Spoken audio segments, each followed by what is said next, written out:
Être en mesure d'apprendre à visualiser, à imaginer des images mentales, c'est un acquis hyper important pour les enfants à l'école. Mais pas juste pour eux. Par exemple, si je veux expliquer à quelqu'un, pour aller chez Roger, il faut que tu prennes la rue de l'église, puis là, tu vas à droite ou à gauche? Avant ou après le petit pont? Est-ce que c'est une situation qui vous paraît familière? À moi, définitivement.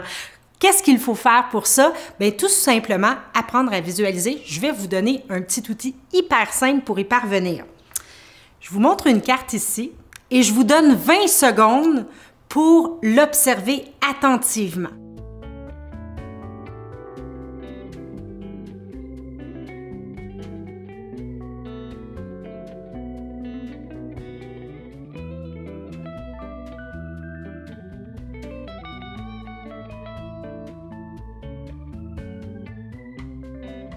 Maintenant, je vais vous distraire quelques secondes avant de vous donner votre petit défi.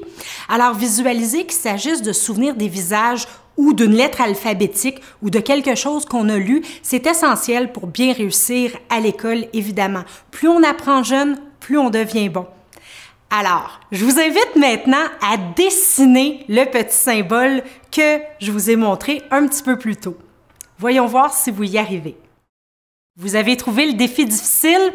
Il y a une bonne raison à ça. Ce ne sont pas des symboles que vous connaissez. En fait, ce que vous avez vu, c'est écrit en hébreu. Ça n'a pas de référentiel mental. Mais quand un enfant apprend à lire, à écrire, il est exactement dans la même situation. Alors, il faut qu'il apprenne à visualiser. En fait, apprendre à créer des images mentales, c'est vraiment un acquis fondamental, essentiel. En fait, en faisant ça, on apprend littéralement à apprendre. Alors, c'est fondamental pour bien réussir à l'école.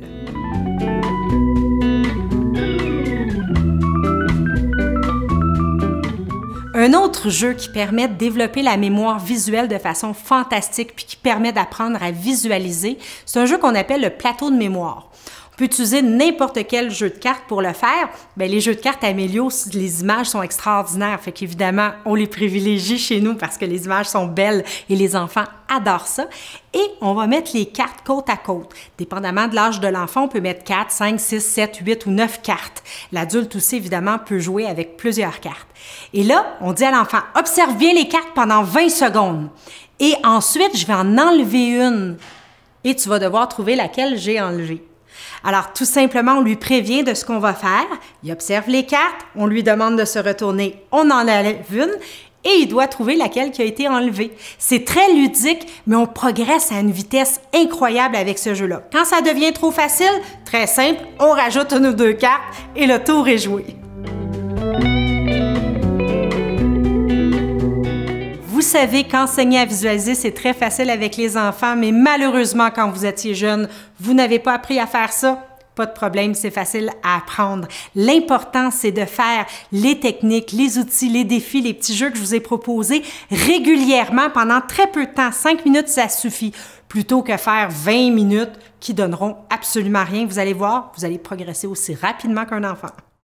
Enseigner à un enfant comment visualiser, en fait, vous êtes en train de lui enseigner comment apprendre facilement. Ça va lui servir toute sa vie. Et en plus, bien, si vous faites les jeux avec lui, bien, vous allez en profiter neurologiquement de façon formidable et aller développer une mémoire visuelle fantastique.